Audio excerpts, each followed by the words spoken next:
Atenção, amantes do drama e da alta sociedade. O que você faria se o homem que você ama, o pai do seu filho, não fosse quem você pensava? Helena Mendes acreditava que vivia um conto de fadas. Uma cobertura na rua Gabriel Monteiro da Silva, Jardins, um guarda-roupa de alta costura e o coração cheio de amor pelo seu carismático marido, Juliano Matos, herdeiro de um império bilionário. Mas uma única foto acidental, postada a um oceano de distância, estava prestes a despedaçar esse sonho. A verdade não era apenas uma infidelidade, era uma traição tão profunda e audaciosa que desencadearia uma guerra total entre dinastias. Porque Juliano não estava em sua viagem de negócios, ele estava em uma praia ensolarada, casando-se secretamente com outra mulher. Antes de mergulhar neste escândalo de bigamia e traição, deixe seu like no vídeo e toque no botão de se inscrever. Conte-me nos comentários. Qual é a pior mentira que alguém já te contou? O retrato da mentira perfeita. O silêncio na cobertura da Rua Gabriel era uma entidade viva. Não era um silêncio vazio, era uma quietude pesada, luxuosa, pontuada apenas pelo murmúrio abafado do tráfego de São Paulo, andares abaixo. Helena Mendes, grávida de 6 meses e envolta em um conjunto de cachemire creme, delineava a borda de sua xícara de chá de camomila. Seu reflexo a encarava da superfície polida da mesa de centro de mármore preto. Uma mulher que tinha tudo. Ou assim o mundo acreditava. Seu marido, Juliano Matos, era o herdeiro magnético, perspicaz e espirituoso do conglomerado Matos Global. Um titã no mundo da logística e do capital privado. O casamento deles, há 2 anos, havia sido o evento social da temporada, uma fusão da respeitabilidade do dinheiro antigo, de sua família, com a surpreendente nova riqueza da dele. Helena, uma ex-curadora de arte com um bom olho e uma graça tranquila, era considerada a parceira perfeita para o dinâmico Juliano. Ela alisou o tecido sobre o inchaço firme e suave de sua barriga. Seu filho, o próximo herdeiro da dinastia Matos. Juliano, naquele exato momento, supostamente estava do outro lado do mundo, em Salvador. Ele iria fechar um acordo histórico no qual estava trabalhando há meses. É o empurrão final, ele havia dito. Suas mãos emolduravam o rosto dela, seus olhos azuis safira sinceros. 2 semanas no máximo, minha Helena. Voltarei antes que você perceba, e este acordo garantirá nosso futuro, o futuro do nosso filho. Ela mesma havia feito as malas dele, os ternos, Ricardo Almeida sob medida, as camisas engomadas de seu alfaiate na rua Haddock Lobo, a caixa de Kit Kats japoneses ridiculamente caros que ele tanto gostava. Ele se despediu com um beijo ao amanhecer, seus lábios demorando, uma mão estendida protetoramente sobre o filho. Era o retrato perfeito de um marido amoroso indo conquistar o mundo por sua família. Durante a primeira semana, tudo foi normal. As ligações dele eram breves, prejudicadas pelo fuso horário, se ele estivesse simulando estar na Ásia. Ele parecia cansado, mas eufórico. Descreveu reuniões noturnas com o Conselho de Logística do Porto de Santos, à vista do mar de sua suíte de hotel. O sabor do acarajé, ele alegou, estava estragando todos os outros acarajés para ele. Tudo era tão vívido, tão crível. A primeira rachadura na fachada foi quase imperceptível, uma pequena fratura. Era uma terça-feira à noite. Helena estava jantando tranquilamente com sua melhor amiga, Clara, uma jornalista de língua afiada que nunca havia sido completamente encantada por Juliano. — Ele te ligou hoje? — perguntou Clara, pegando delicadamente um camarão de sua salada. — Esta manhã, no horário dele, respondeu Helena. Ele parecia exausto. Disse que estavam em negociações a portas fechadas. murmurou Clara, sua concentração intensa demais em seu prato. Que curioso. Eu estava falando com uma fonte da Exame hoje, fazendo uma matéria sobre fusões internacionais. Ela mencionou o acordo Matos Santos. Um nó de ansiedade apertou o estômago de Helena. Ela disse que o acordo foi assinado e fechado na sexta-feira passada. Disse que Juliano Matos fez um movimento de mestre e foi o rei de Salvador. O CEO de Santos deu uma festa enorme para ele no Hotel Fasano. Mas isso foi há 4 dias. Clara finalmente levantou o olhar, seus olhos buscando os de Helena. Por que ele ainda estaria em negociações a portas fechadas? Helena forçou uma risada, um som frágil na opulenta sala de jantar. Ah, você conhece o Juliano. Ele é um perfeccionista. Provavelmente está polindo as letras miúdas. Você sabe como ele é, sempre revisando tudo 3 vezes. Clara não parecia convencida. Claro, o perfeccionista. A conversa continuou, mas a semente da dúvida estava plantada. Naquela noite, Helena não conseguiu dormir. Ela repetiu a última conversa dele. Ele dissera que estava indo para outra reunião, mas a voz dele, não havia um eco? E sob seu tom cansado, uma estranha leveza, quase alegria. E ela não tinha ouvido o som fraco de gaivotas no coração de Salvador? Ela se repreendeu com raiva. Estava grávida e hormonal. Clara, com seu cinismo de repórter, simplesmente havia entrado em sua cabeça. Juliano a amava. Ele estava construindo o futuro deles. No dia seguinte, um mensageiro entregou uma pequena e elegante caixa da Tiffany & Co. Dentro, aninhada em veludo preto, havia uma pulseira T-Collection em ouro rosa, com incrustações de diamantes. O cartão, com a familiar letra confiante de Juliano, dizia: Para minha linda esposa. Conto os segundos até estar em casa. Todo meu amor, Jay. O gesto deveria tê-la tranquilizado. Era tão tipicamente Juliano, grandioso, caro e atencioso. Mas enquanto tentava prender o fecho, ela sentiu um arrepio.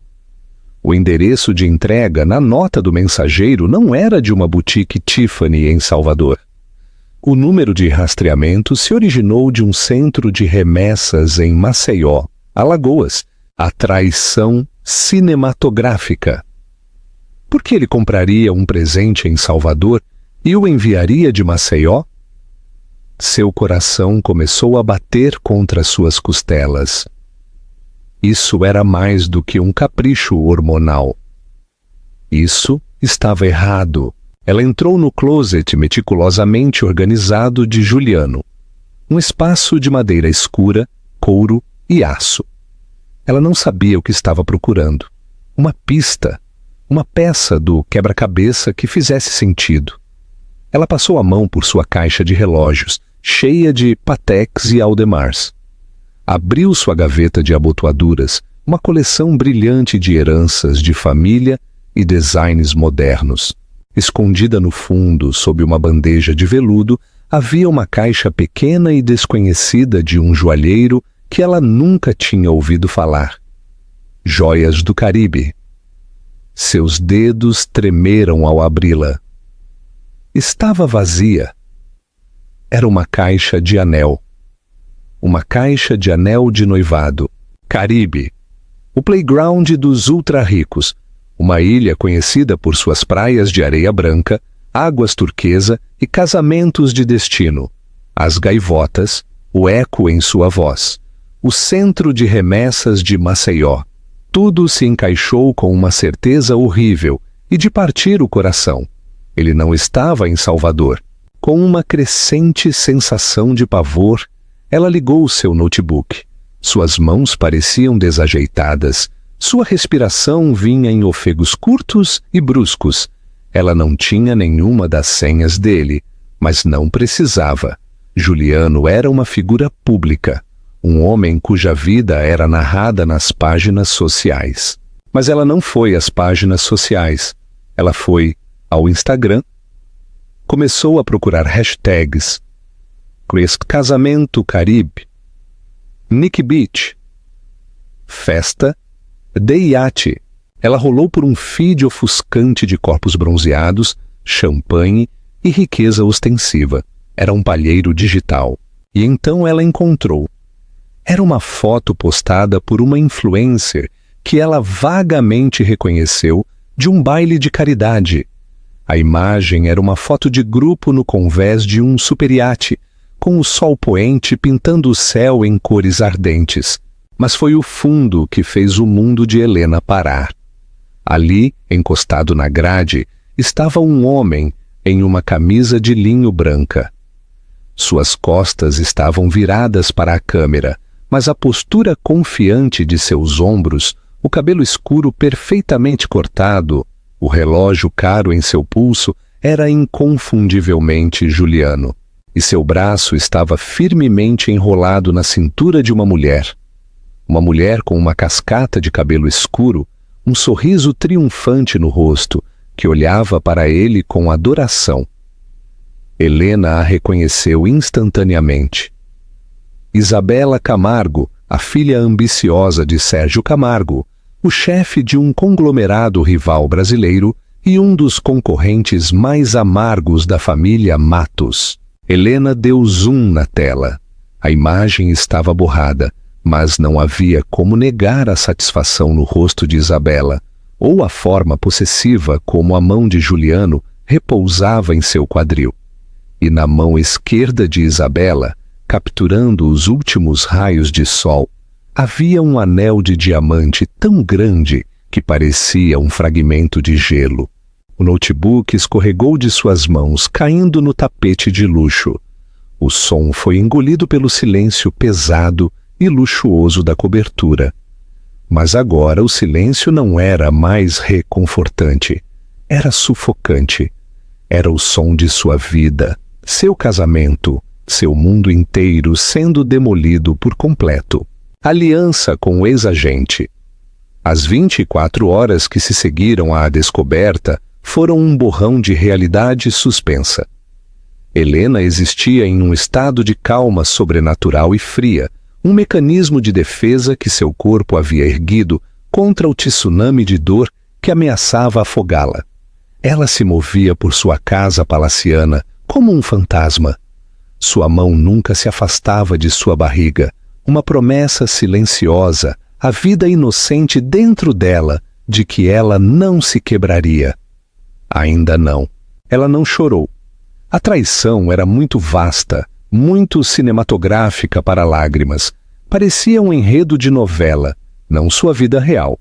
Juliano, seu Juliano, casado com Isabela Camargo, a filha do homem que seu sogro, Dr. Alistair Matos, se referia apenas como aquele bandido de Niterói. Era loucura, era impossível. Sua primeira ligação foi para Clara, sua voz monótona. Estávamos certas. Não houve um "eu te avisei" de sua amiga, apenas uma inspiração profunda. E um simples "o que você precisa?" Eu preciso de um nome, disse Helena. As palavras tinham gosto de cinzas. O melhor detetive particular desta cidade, alguém discreto, impiedoso e caro. Alguém que possa descobrir o que um homem que deveria estar em Salvador está fazendo em um iate no Caribe com a filha do arquirrival de seu pai. Clara não hesitou. Marcos Torres. Ele é um ex-agente da ABIN, Agência Brasileira de Inteligência. Agora dirige uma firma de inteligência privada em um escritório ridiculamente discreto na Vila Madalena. Ele encontra esqueletos em armários emparedados por um século. Eu farei a ligação. Ele vai se encontrar com você. O encontro aconteceu no dia seguinte. O escritório de Marcos Torres era a antítese do estereótipo de detetive particular. Era minimalista, decorado com fotografias em preto e branco e cheirava levemente a livros antigos e café caro. Torres era um homem na casa dos 50, com olhos inteligentes e cansados e a quietude de um predador. Ele ouviu sem interrupção enquanto Helena, com voz firme, expunha os fatos: a viagem para Salvador, a discrepância de 4 dias, a remessa de Maceió, a caixa do anel, a foto do Instagram. Ela deslizou uma cópia impressa da foto sobre sua mesa polida. Ele a estudou por um longo momento através de óculos de leitura. Os Camargo, ele disse. Sua voz, um murmúrio baixo e culto. Isso não é apenas um caso, senhora Matos. Isso é uma declaração de guerra. Eu preciso saber de tudo, afirmou Helena, as mãos cerradas com tanta força que seus nós dos dedos estavam brancos. Preciso de provas, não apenas suspeitas e fotos borradas. Preciso de documentos, preciso de uma linha do tempo. Preciso saber se esta coisa entre eles é real. E o casamento? Perguntou Torres, seu olhar direto. Helena se encolheu, a palavra aterrissando como um golpe físico. Eu preciso saber se ele se casou com ela. Essa será a minha prioridade, ele disse, sua expressão indecifrável. Minha taxa é de R$15.000 por dia mais despesas. Exigirei um adiantamento de R$50.000. Helena nem piscou. Ela pegou o American Express preto de sua carteira, o que Juliano insistiu que ela tivesse, e o deslizou sobre a mesa. Descubra. Nos 3 dias seguintes, Helena viveu de chá de camomila e adrenalina. Ela manteve a farsa. Quando Juliano ligava, ela era a esposa amorosa perfeita. Ela se forçou a parecer feliz, a perguntar sobre suas reuniões, a dizer que sentia falta dele. Cada palavra era um ato de autocontrole supremo. As mentiras dele eram tão fluidas, tão praticadas. Ele falava sobre planilhas e projeções, enquanto o som das ondas quebrando ecoava ao fundo. Ele alegou que o eco era do lobby cavernoso do hotel. Ele era um mentiroso magistral. O conhecimento era um fragmento de gelo em seu coração. No 4º dia, o assistente de Torres ligou. O senhor Torres tem o relatório preliminar pronto. Ele pode se encontrar com a senhora quando for conveniente. Helena se encontrou com ele em uma suíte privada no hotel Copacabana Palace, no Rio de Janeiro, um terreno neutro. Ela não queria que a informação que estava por vir envenenasse sua casa mais do que já havia feito. O ato de bigamia Torres a esperava, com uma pasta fina encadernada em couro sobre a mesa à sua frente. O senhor Matos nunca foi para Salvador, ele começou, seu tom factual. Seu jato particular, um Gulfstream 650, arquivou um plano de voo para o aeroporto de Salvador, mas foi um voo fantasma.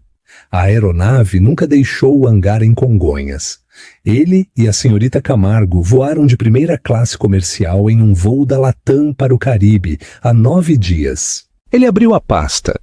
A primeira página era uma fotografia de alta resolução. Não estava borrada desta vez. Era uma foto de longa distância de Juliano e Isabela andando de mãos dadas na praia de Punta Cana. Eles estavam rindo, cabeças juntas. Pareciam incandescentemente felizes. Helena sentiu uma onda de náusea. Torres virou a página. Eles se hospedaram no Punta Cana Grand Hotel, na suíte presidencial. Temos cópias da reserva paga por uma empresa fantasma ligada a Indústrias Camargo. Outra foto, Juliano e Isabela, em um jantar à luz de velas. Ele estava alimentando-a com uma fruta. Seus olhos cheios de uma adoração que ela não via direcionada a ela há anos. E o casamento?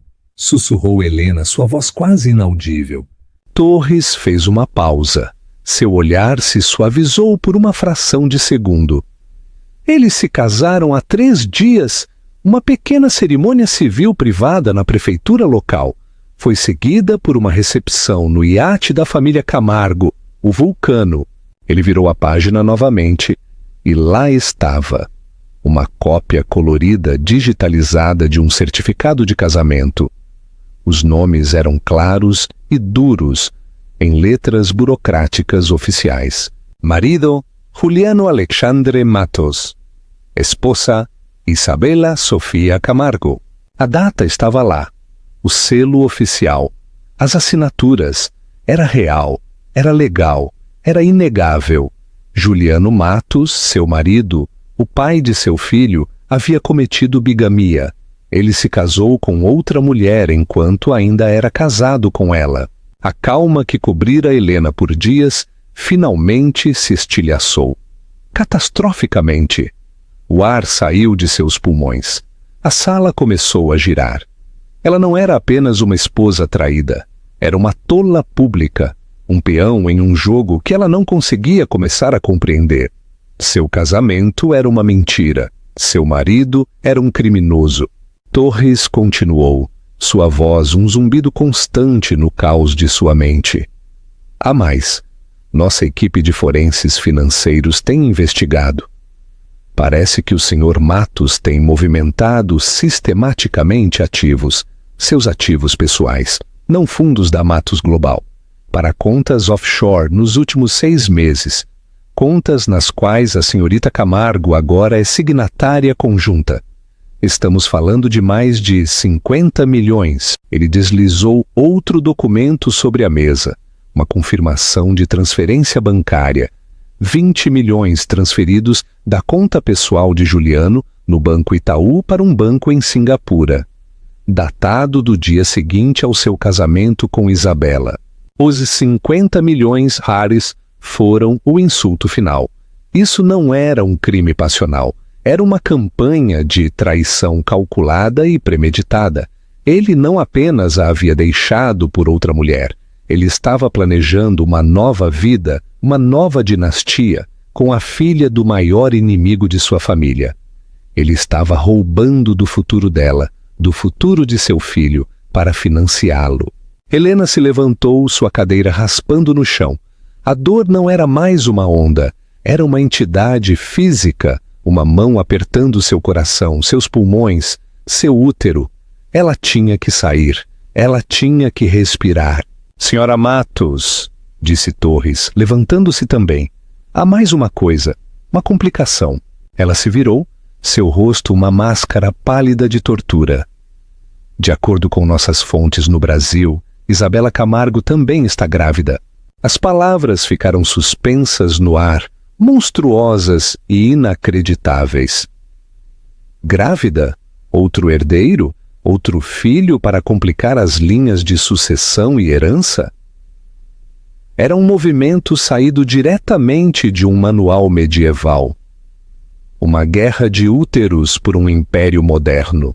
Helena olhou para Marcos Torres, a pasta da traição de seu marido aberta sobre a mesa. A fotografia de Juliano e Isabela, sorrindo na praia, parecia zombar dela. Isso não era apenas traição. Era uma manobra estratégica, uma aquisição corporativa executada através de votos matrimoniais e gestações calculadas. E ela, Helena Mendes Matos, não era apenas a vítima. Ela era o principal obstáculo a ser removido.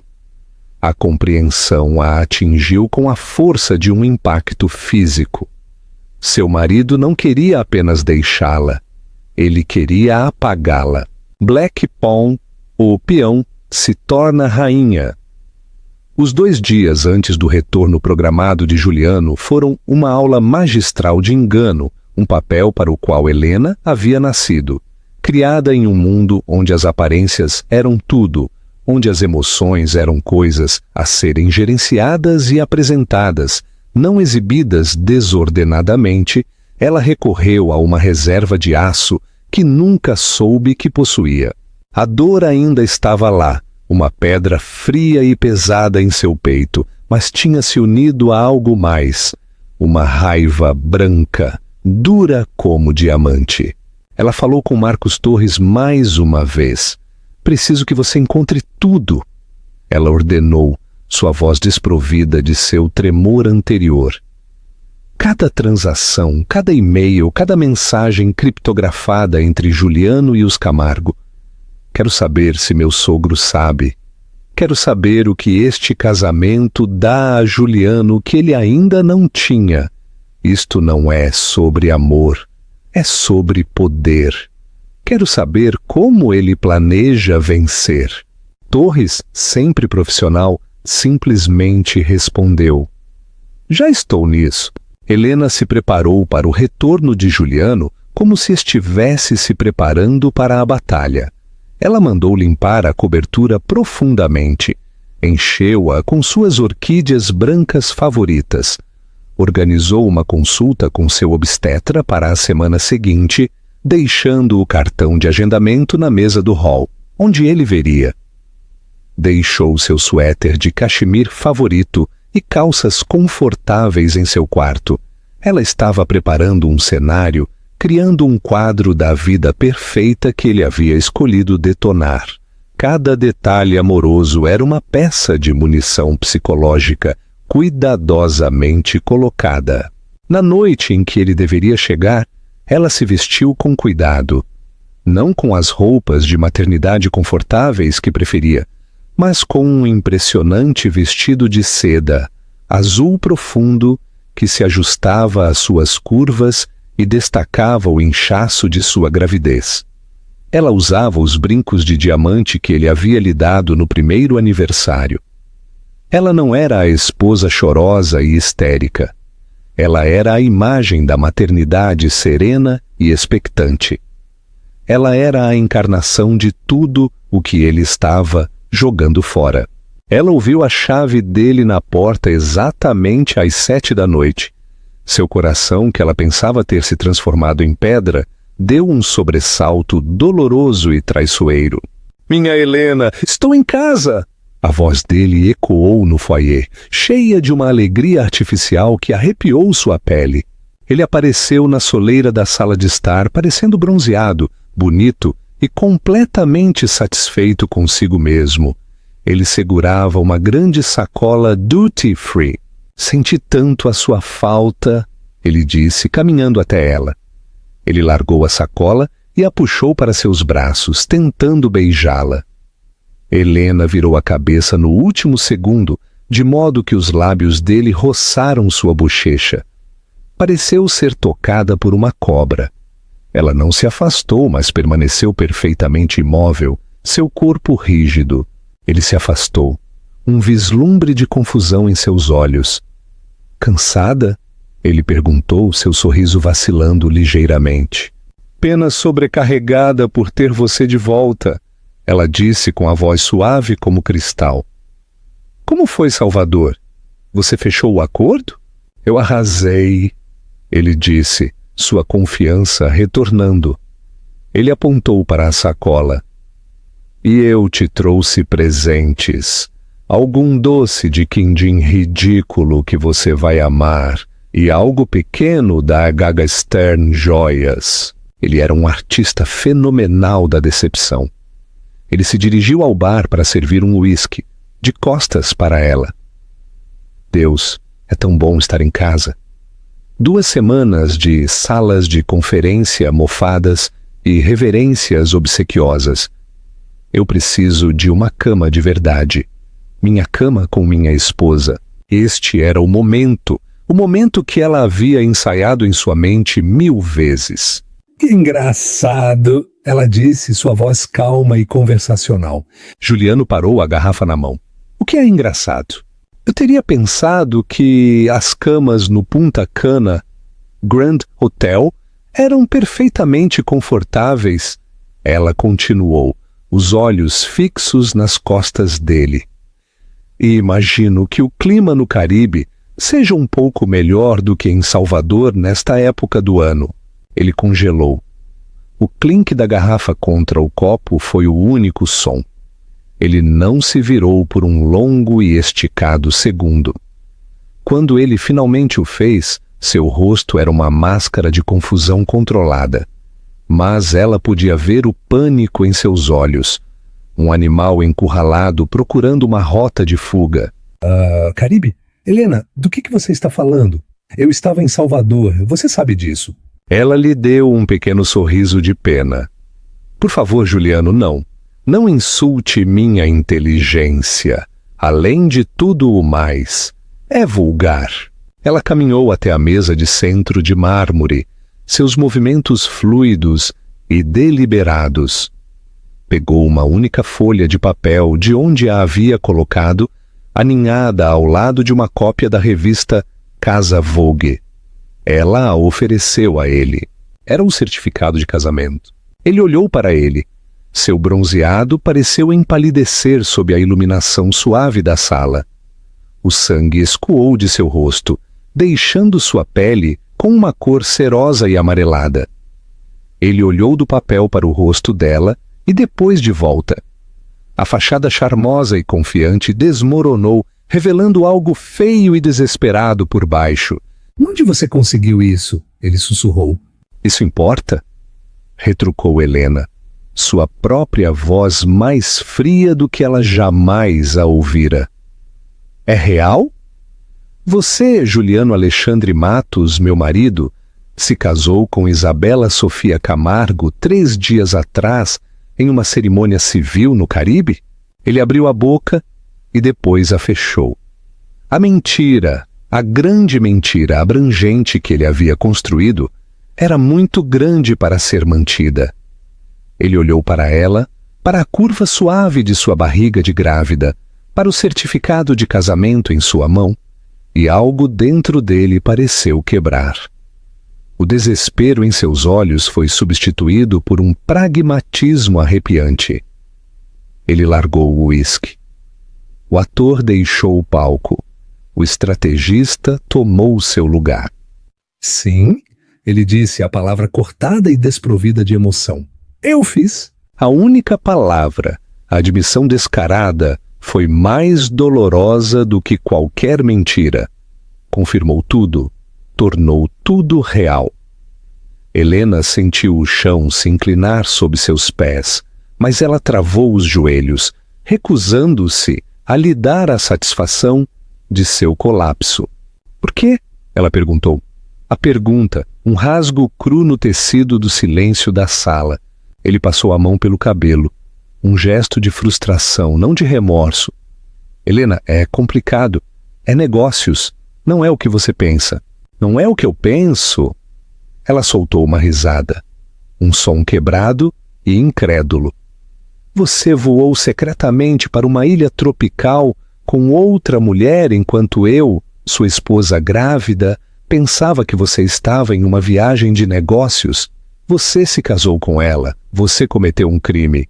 O que exatamente eu não estou entendendo, Juliano?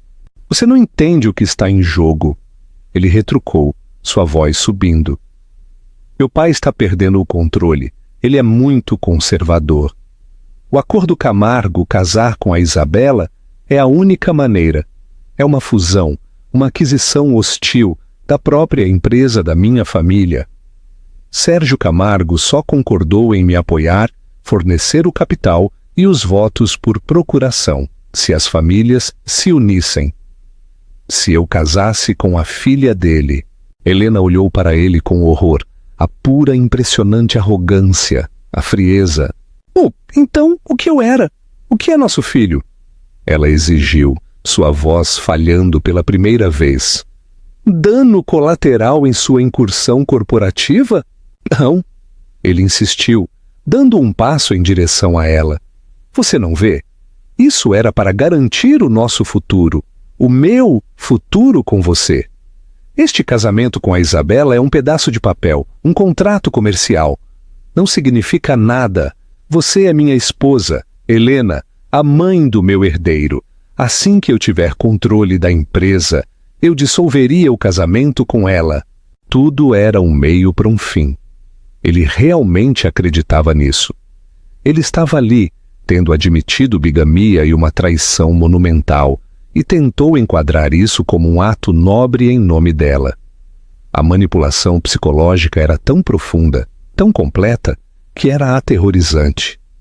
Ele não a via como uma pessoa que ele havia ofendido, mas como uma variável em uma equação que ele não havia conseguido controlar adequadamente. E então a peça final do relatório de Torres ecoou em sua mente. "E o bebê dela, Juliano?" perguntou Helena, sua voz baixando para um silêncio mortal. "A gravidez da Isabela? Isso também é apenas uma cláusula no contrato comercial?" Se ela pensava que ele não poderia empalidecer mais, ela estava errada. Parecia que um raio o havia atingido. Ele a encarou com a boca aberta. Estava claro por sua expressão de choque que esta era uma novidade para ele. Isabela também o havia enganado. Uma onda de satisfação sombria e cruel inundou Helena. Eram duas víboras em um poço, e ela estava feliz que elas estavam se envenenando. Você está mentindo." Ele gaguejou tentando se recompor. "Eu estou mentindo?" disse Helena, seu lábio se curvando em um escárnio. "Parece que você não é o único em seu novo casamento a fazer movimentos estratégicos, Juliano. Uma guerra de sucessão. Que medieval da parte de vocês dois." Ela lhe deu as costas, caminhando em direção ao quarto. "Helena, espere!" ele implorou, sua voz perdendo a agressividade, substituída agora por um pânico genuíno.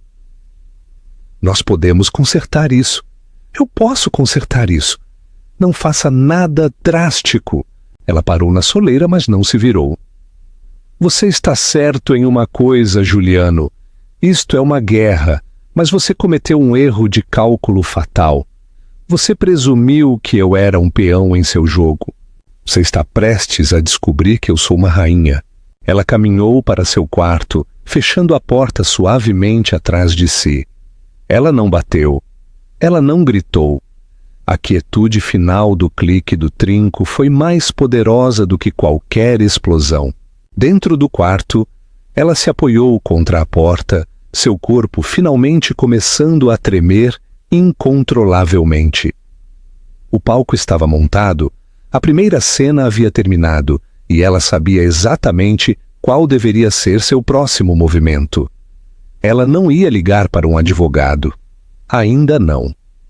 Ela ia ligar para a única pessoa no mundo que tinha mais a perder com esta união desastrosa do que ela.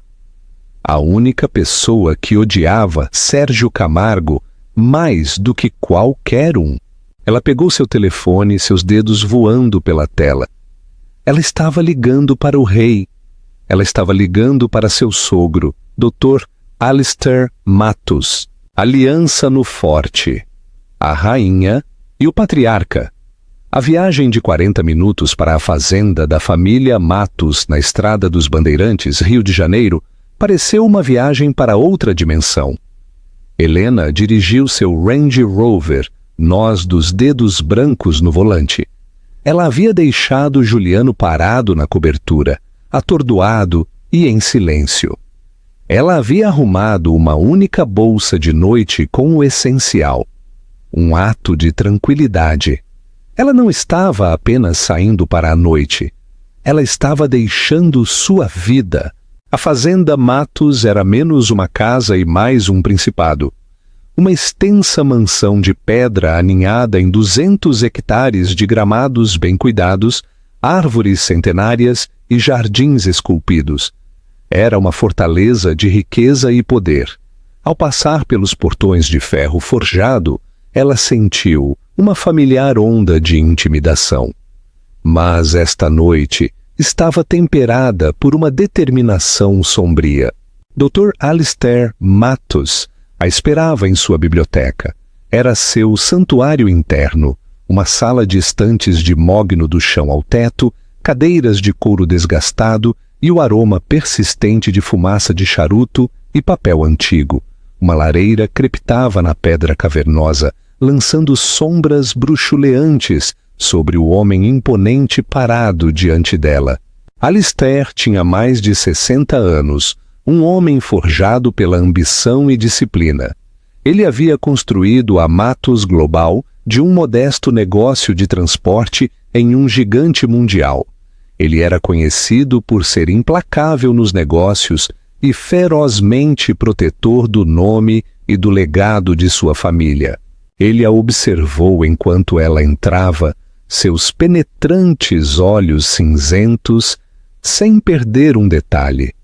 Ele não perguntou por que ela estava vindo. Ele simplesmente dissera: "Esteja aqui em 1 hora." "Helena!" ele disse. Sua voz um rugido grave. Ele gesticulou para uma poltrona de couro em frente à dele. "Whisky?" "Não, obrigada," ela disse, sentando-se na beira do assento, as costas retas como uma tábua. Ele serviu um para si e se sentou, agitando o líquido âmbar em seu copo. Ele não falou, ele simplesmente esperou. Seu silêncio, uma ferramenta perturbadora que ele frequentemente usava em negociações. Ele estava dando a ela a palavra. Helena respirou fundo. "Juliano não está em Salvador," ela começou, sua voz firme. "Ele passou os últimos 9 dias no Caribe com Isabela Camargo." A expressão de Alistair não mudou, mas um músculo em sua mandíbula se contraiu. Ele sabia. Claro que ele sabia. Ele tinha olhos e ouvidos em toda parte. Ele provavelmente soube antes dela. Ele estava testando-a. Helena encontrou seu olhar diretamente, recusando-se a ser intimidada. E há 3 dias ele se casou com ela. Ela deixou as palavras pairarem no ar. Desta vez, ela viu uma reação. Uma chama escura acendeu-se nas profundezas de seus olhos cinzentos. Não era choque, era fúria.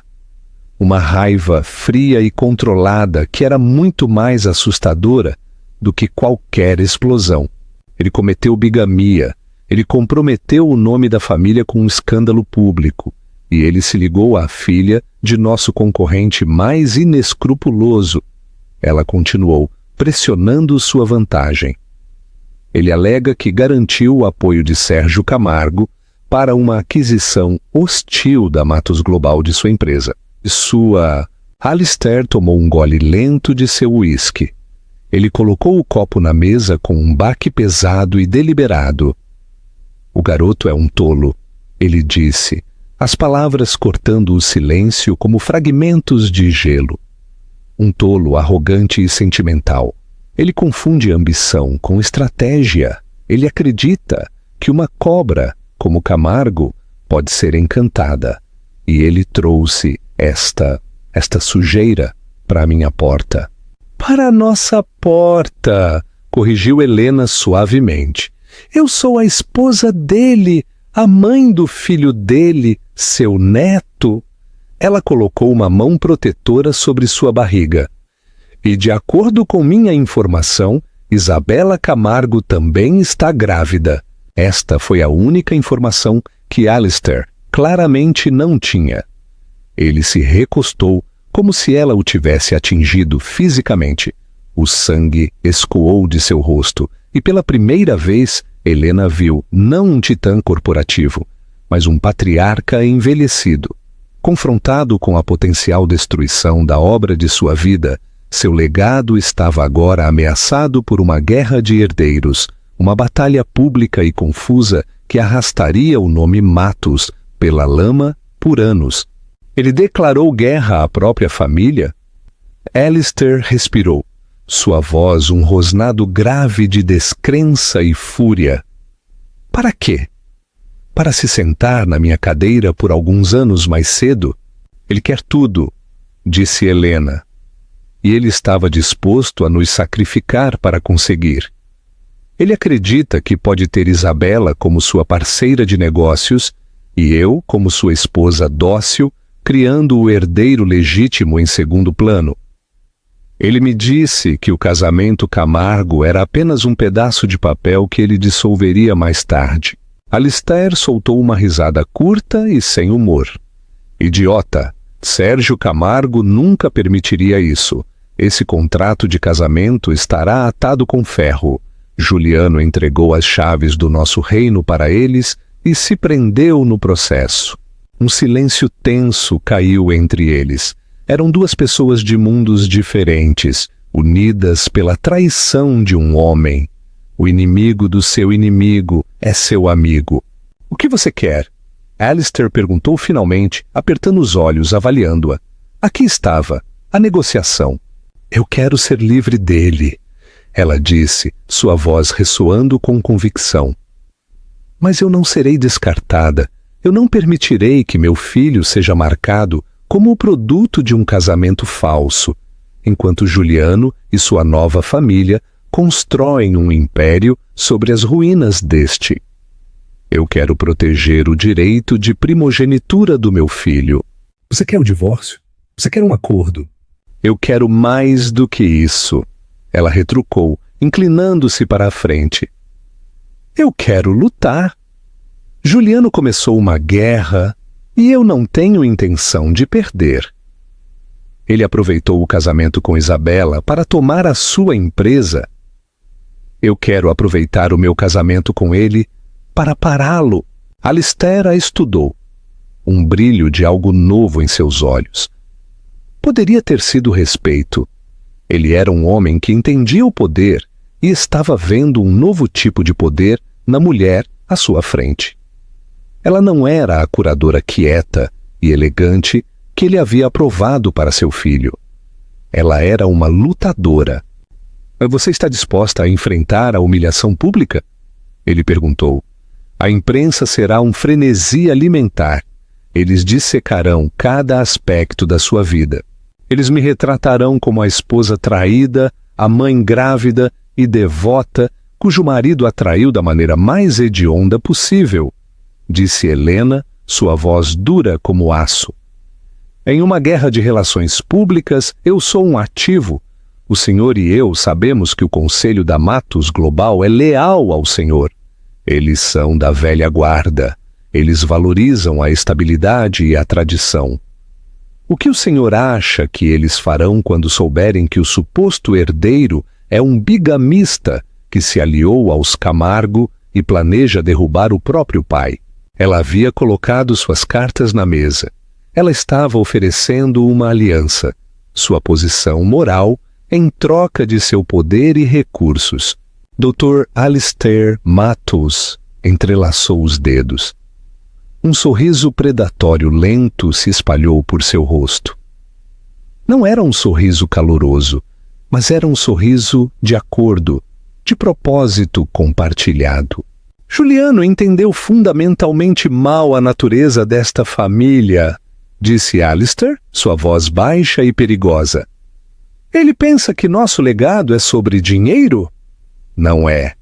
É sobre sangue, e ele traiu o dele. Ele se levantou e caminhou até sua enorme mesa de mogno. Ele apertou um botão em seu interfone. Coloque Arturo Salas na linha, ele ordenou. Ele então olhou para Helena. Meu chefe de segurança, não o que Juliano conhece. Em seguida, ele apertou outro botão. E chame os sócios da Pinheiro Neto Advogados, todos eles. Não me importa que horas sejam. Diga a eles que é código preto. Ele se virou para Helena, seus olhos queimando com fogo renovado. Você ficará aqui nesta casa, você e meu neto estarão protegidos, minha equipe jurídica cuidará da anulação. Vamos protocolá-la com base na bigamia. Iremos para a imprensa, mas controlaremos a narrativa. Você dará uma, e apenas uma, entrevista. Pintaremos um quadro de traição tão profunda que nem uma única pessoa naquele conselho ficará do lado dele. Ele era um tubarão que havia cheirado sangue, o sangue de seu filho, o sangue dele. Ele queria uma guerra. Muito bem, rosnou o Dr. Alistair Matos, servindo a Helena um copo de água e um segundo uísque muito maior para si mesmo. Você a terá.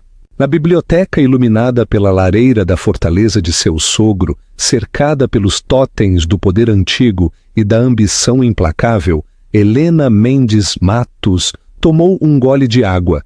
Ela não era mais apenas uma vítima. Ela era uma combatente. e acabara de conquistar o aliado mais poderoso e perigoso que jamais poderia ter imaginado. A Guerra dos Matos havia começado. O desmantelamento público. A história explodiu em uma quarta-feira de manhã. Não como um vazamento suculento, mas como uma explosão cuidadosamente orquestrada. Não foi um colunista de fofocas que conseguiu o furo. Foi a revista Piauí. A manchete era dura, brutal e devastadora. Herdeiro Matos envolvido em escândalo de bigamia. Alega-se casamento com filha de rival em conspiração de aquisição hostil. A matéria, meticulosamente cifrada por pessoas próximas à família Matos, expôs todo o sórdido caso. Detalhava a suposta viagem de negócios de Juliano, o casamento secreto no Caribe com Isabela Camargo, e enquadrava isso no contexto de uma audaciosa tentativa parricida de tomar a Matos Global. A matéria foi acompanhada por uma única foto de Helena, tirada por um renomado fotógrafo de retratos. Ela não estava chorando. Ela foi retratada em luz suave, parecendo serena e resoluta, suas mãos aninhando sua barriga de grávida. Ela era a máter dolorosa, ofendida, mas inabalável. A reação foi instantânea e catastrófica para Juliano. As centrais telefônicas da Matos Global foram inundadas. As ações da empresa caíram 12% na primeira hora de negociação. O Conselho de Administração, uma coleção de veteranos grisalhos da indústria leais a Alistair, foi sitiado por ligações.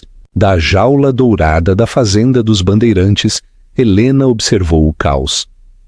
Alistair havia montado uma sala de guerra, transformando uma ala da mansão em um centro de comando com advogados, experts em relações públicas e contadores forenses. Helena não era uma espectadora, ela era uma jogadora-chave. Ela revisou cada comunicado de imprensa, cada petição legal. A curadora de arte tranquila havia desaparecido, substituída por uma mulher com uma concentração assustadora. Juliano e os Camargo foram pegos completamente desprevenidos. Eles esperavam um divórcio silencioso e confuso, não um ataque corporativo e de relações públicas em grande escala. A resposta deles foi desajeitada e de pânico. Eles lançaram um comunicado negando a acusação de bigamia, chamando-a de uma invenção desesperada, de uma esposa desprezada e de um pai obsoleto. Alegaram que o casamento de Juliano com Helena já estava irremediavelmente rompido e que os procedimentos de divórcio já estavam em andamento. Era uma mentira, e a equipe de Alistair provou isso imediatamente, fornecendo à imprensa fotos datadas de Juliano e Helena parecendo felizes em um evento de caridade apenas 2 semanas antes. Eles produziram a pulseira Tiffany, um presente de seu amado marido, enviado de Maceió durante sua viagem a Salvador. Cada mentira que Juliano disse foi desmantelada de forma imediata e sistemática, com fatos frios e duros, e a batalha ficou pessoal e feia. A máquina de relações públicas dos Camargo, financiada pelos bilhões de Sérgio, iniciou uma campanha de difamação contra Helena. Fontes anônimas começaram a sussurrar aos repórteres de tabloides que ela era emocionalmente instável, que sua gravidez a havia deixado delirante, que ela era a infiel. Eles tentaram pintá-la como uma caçadora de fortunas furiosa, porque seu bilhete para a fortuna Matos estava sendo ameaçado. Mas a narrativa que Alistair e Helena haviam elaborado com tanto cuidado era muito poderosa. A imagem da esposa grávida e traída era um arquétipo de vitimização que até o leitor de tabloide mais cínico não podia descartar completamente. Seu silêncio se tornou sua maior arma. Ela não deu mais entrevistas, permanecendo reclusa na Fazenda Matos, a imagem do sofrimento digno. Enquanto isso, nos bastidores, a batalha legal era um turbilhão. Os advogados de Alistair solicitaram a anulação do casamento de Helena com Juliano por motivos de fraude e bigamia. Simultaneamente, eles entraram com uma moção no Tribunal de Família para estabelecer a paternidade do filho não nascido de Helena e para garantir seus direitos como o herdeiro principal sob o fideicomisso familiar Matos. Este foi o golpe de mestre de Alistair. O fideicomisso familiar Matos, um documento impenetrável redigido por 3 gerações de advogados, continha uma cláusula crítica. Uma participação controladora na Matos Global passaria não para Juliano diretamente, mas para seu primeiro herdeiro varão legítimo e legalmente reconhecido. De repente, as 2 gestações estavam no centro de uma guerra de bilhões de reais. O filho de Helena, concebido dentro de um casamento legal e reconhecido, era o favorito claro. Mas os advogados dos Camargo eram formidáveis. Eles argumentaram que o casamento de Juliano com Helena era uma farsa e que seu casamento com Isabela era o de verdadeira intenção. Eles se prepararam para contestar a legitimidade do casamento de Helena nos tribunais, criando um pântano legal que poderia levar anos para ser resolvido. Juliano estava preso. Ele estava escondido com Isabela na opulenta casa da família Camargo, no Leblon, um prisioneiro em sua nova vida. Ele tentou ligar para Helena, mas ela se recusou a atender suas chamadas. Ele enviou mensagens de texto desesperadas e suplicantes que ela encaminhou para seus advogados. Ele estava sendo manipulado por todos os lados. Ele havia se aliado a Sérgio Camargo por um desejo de controle, apenas para se encontrar completamente sob o polegar do homem mais velho. Seus ativos estavam congelados. Seu nome era Lama, e ele rapidamente descobriu que sua nova esposa, Isabela, era tão implacável quanto o pai. O deles não era um casamento de amor, era uma fusão de ambição, e já mostrava sinais de estresse. Uma noite, Marcos Torres chegou à fazenda com uma nova pasta. Ele estava investigando o enredo Camargo Matos e havia encontrado o eixo central. Não se trata apenas de uma aquisição hostil, Torres explicou a Helena e Alistair na biblioteca. Trata-se de um contrato portuário, o Porto de Santos. A Matos Global tem sido a parceira logística exclusiva para uma nova expansão de terminal. Um acordo avaliado em bilhões na próxima década. Eu o garanti há 3 meses. Alistair assentiu, os olhos fixos em Torres. É o futuro da nossa divisão de transporte marítimo. O segundo licitante naquele processo de licitação foi a Indústrias Camargo, continuou Torres. Eles foram superados por uma margem significativa, mas foram rejeitados devido aos seus conhecidos laços com corrupção trabalhista organizada. No entanto, há uma cláusula de ética no contrato. Se a Matos Global for colocada em descrédito ou sua liderança for objeto de acusações criminais, a autoridade portuária tem o direito de rescindir o contrato e oferecê-lo ao próximo licitante. O sangue de Helena gelou. Bigamia é uma acusação criminal. Precisamente, disse Torres. Juliano se acusar de um crime seria o gatilho. O contrato seria anulado e cairia diretamente nas mãos dos Camargo. Casar com Isabela não foi apenas para garantir o apoio de Sérgio para uma aquisição. Foi o instrumento para destruir a Matos Global por fora, entregando seu contrato mais valioso ao seu rival. Foi um plano incrivelmente cruel e brilhante. Se Juliano conhecia o alcance total do plano, era irrelevante. Ele havia apertado o gatilho. Ele não apenas me traiu, e não apenas traiu o Senhor, disse Helena, olhando para Alistair, com o horror de tudo se instalando. Ele traiu o legado de todos que construíram esta empresa. Ele tentou queimá-la até o chão por um homem que é seu inimigo jurado. Dr. Alistair Matos sentou-se em sua poltrona de couro, seu rosto lívido. Ele parecia velho. A luta parecia escoar dele, substituída por um cansaço profundo. Ele havia sido superado por seu próprio filho e seu maior inimigo. Mas enquanto Helena o olhava, ela sentiu sua própria determinação endurecer. Ela não permitiria que isso acontecesse.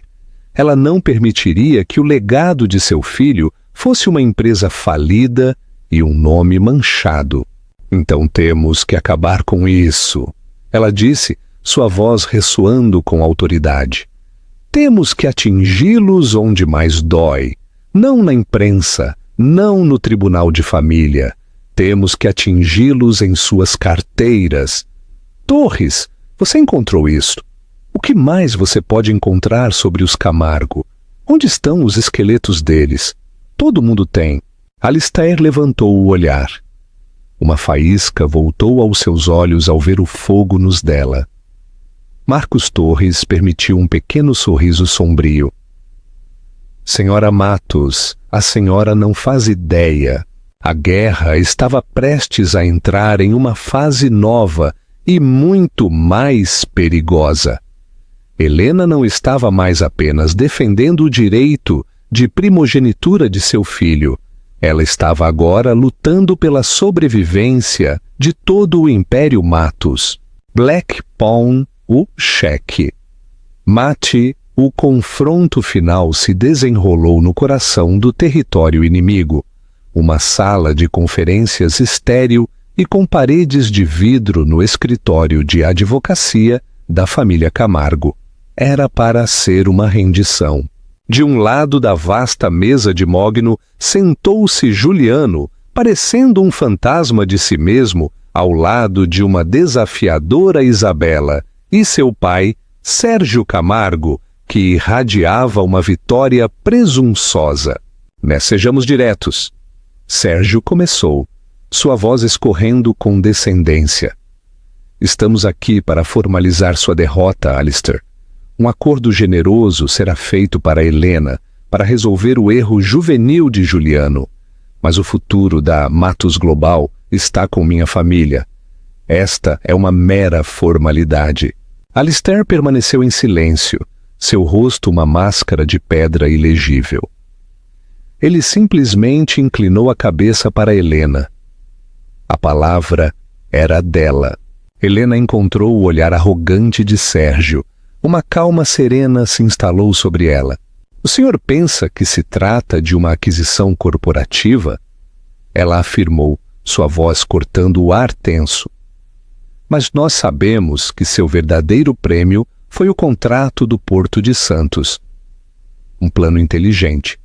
Orquestrar um escândalo, ativar a cláusula de ética e fazer o ativo mais valioso da Matos Global cair em suas mãos. Foi cruel, mas não brilhante. Ela fez uma pausa, então virou o olhar para Juliano. Você foi um tolo, Juliano. Você pensou que estava tomando um reino, mas era apenas a chave entregue a um ladrão. Antes que alguém pudesse responder, ela acenou para Marcos Torres, que estava parado perto da parede. Ele se adiantou e colocou uma pasta fina encadernada em couro na frente de Sérgio. Nossos investigadores têm estado ocupados, explicou Helena. Eles examinaram o financiamento de sua licitação portuária. É notável o que pode ser encontrado quando se investiga empresas fantasmas panamenhas. O sorriso presunçoso de Sérgio se apertou. Ele abriu a pasta e a cor começou a escoar de seu rosto. Isabela olhou por cima das páginas. Seus olhos se arregalaram de horror. Os documentos mostravam um rastro claro de lavagem de dinheiro, canalizando fundos de um oligarca russo sancionado através de um labirinto de contas para apoiar a licitação Camargo. Essa informação, continuou Helena, sua voz tão afiada e fria quanto gelo, já está nas mãos do Ministério da Justiça, da Receita Federal e da CVM, Comissão de Valores Mobiliários. Isto não é apenas perder um contrato, Sérgio. Isto é prisão federal e a apreensão completa de seus ativos. Você está mentindo? Rosnou Sérgio, mas sua voz tremia. Estou mentindo. Helena gesticulou para uma grande tela na parede. Torres apertou um botão e uma transmissão de notícias financeiras, ao vivo, preencheu a tela. A manchete na parte inferior era crua. Indústrias Camargo, sob investigação federal por violações de sanções. A guerra havia terminado. O checkmate era absoluto. Naquele único momento, o Império Camargo desmoronou. Helena finalmente dirigiu toda a sua atenção ao marido. Seu casamento com a senhorita Camargo é nulo, Juliano, pois foi fundado em uma conspiração criminosa. O promotor lhe ofereceu um acordo: testemunhar contra os Camargo e você receberá clemência pela acusação de bigamia. Ela olhou para a casca do homem que um dia amou. Sugiro que aceite. É tudo o que lhe resta. Sem mais um olhar para a ruína que ela havia causado, Helena se levantou. Sua dignidade, seu escudo. Minha anulação será finalizada esta semana. Meu filho é e sempre será o único herdeiro legítimo do fideicomisso Matos. Ela caminhou até a porta, parando para proferir uma última frase. Você veio atrás do futuro da minha família. Você não tem mais nenhum. O legado do filho. Nos meses que se seguiram, o mundo se estabeleceu em um novo alinhamento. Juliano, destituído de seu nome e herança, tornou-se um pária desgraçado.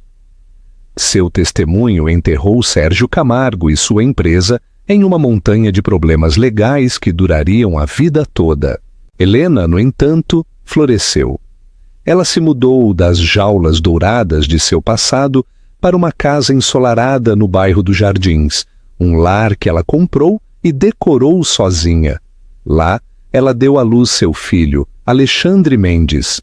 Ela havia se despojado do sobrenome Matos, dando ao filho o seu próprio. Dr. Alistair Matos, humilhado e grato, tornou-se um visitante regular. Ele era um avô carinhoso, segurando o pequeno menino que representava o futuro de seu legado, um legado que Helena havia salvo. O relacionamento deles não era caloroso, mas foi forjado no fogo do combate compartilhado, unido por um profundo respeito mútuo. Helena foi traída e quase destruída, mas das cinzas de sua antiga vida, ela se levantou não como uma vítima, mas como uma rainha. Ela era uma mãe, uma sobrevivente e o poder silencioso por trás de um império com o futuro de seu filho assegurado e seu próprio destino firmemente em suas mãos. A história de Helena é uma jornada de traição de partir o coração, mas também é um poderoso testemunho da força de uma mulher. Ela começou como vítima de uma mentira monstruosa, um peão no jogo de um bilionário. Mas ela se recusou a ser uma fatalidade. Ela transformou sua dor em poder, sua mágoa em estratégia, e lutou não apenas por si mesma, mas por seu filho e seu futuro. Ela provou que o maior poder não é a riqueza herdada ou um nome famoso. É a vontade inabalável de uma pessoa que se recusa a ser apagada. O que você acha? A aliança de Helena com seu poderoso sogro foi um mal necessário? E o que você acha que deveria ter acontecido com Juliano? Deixe-me saber seus pensamentos nos comentários. Se você foi cativado por esta história de drama, traição e triunfo final, dê um joinha neste vídeo, compartilhe com alguém que ama um drama da vida real e certifique-se de tocar no botão de se inscrever e ativar as notificações.